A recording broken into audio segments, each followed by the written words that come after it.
தெரிஞ்சுக்கலாம் வாங்க.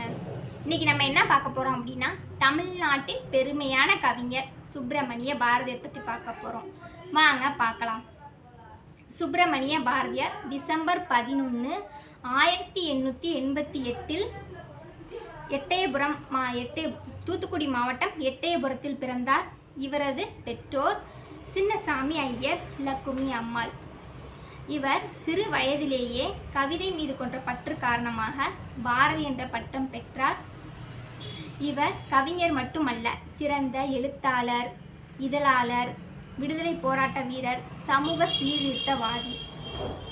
இவர் பெண்களின் சமத்துவம், பெண்களின் முக்கியத்துவம், கல்வியின் முக்கியத்துவம் பற்றி பெரிதும் வலியுறுத்தினார். இவரது படைப்புகள் கண்ணன் பாட்டு, குயில் பாட்டு, பாஞ்சாலி சபதம், புதிய ஆத்திச்சூடி இவரது படைப்புகளாகும். இந்திய விடுதலை போராட்டத்தில் தேச பக்தியை தூண்டும் பாடல்கள் இவரது படைப்புகளாகும். செப்டம்பர் 11, 1921 இவர் மறைந்தார். குறுகிய கால வாழ்க்கையாக இருந்தாலும் இவரது கவிதைகளும் சிந்தனைகளும் மக்களுக்கு இன்று வரை ஊக்கமானதாக உள்ளது. இந்த வீடியோவை பார்த்துட்டு லைக் பண்ணுங்க, ஷேர் பண்ணுங்க, சப்ஸ்கிரைப் பண்ணுங்க ஃப்ரெண்ட்ஸ், சப்போர்ட் பண்ணுங்க ஃப்ரெண்ட்ஸ். தேங்க்யூ ஃபார் வாட்சிங்.